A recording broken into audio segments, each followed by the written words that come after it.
On today's video, I'm going to be showing you how to remove this little guy, switch it to one of these, or in case you need to put one of these in it. It can be a little complicated if you've never done it before, but this video should make it a little more easier. Yes, this intake is just sitting on here for demonstration. We got a different intake for this engine. This is just, you know, for the video. Don't complain. So, how does this work, you might ask? So, I pushed that on in, locked it in. That's how it would be from the factory. How you want to remove this is this pushes in.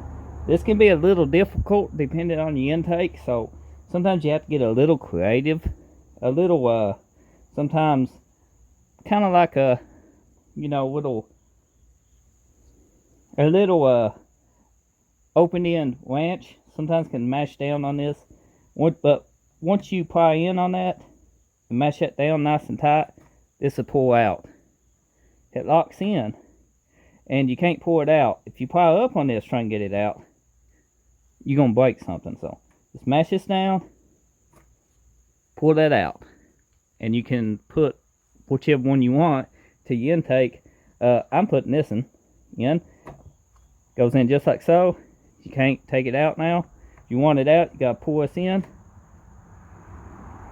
Well, push it in. You get the idea. Just like so. It's that simple to change. I bet it was giving you tons of trouble when you found this video. So I hope you found this video helpful. This engine right here going into a second gen Camaro. We got a 6.0 we building for a C30. We got another LS we put into a third gen Camaro. There's videos on all this content on my channel, so be sure to check my channel out if you're new and get subscribed. We got tons more content coming, and you know, probably something you enjoy. So hope you found this video helpful, and thank you for watching, and I'll see you next time.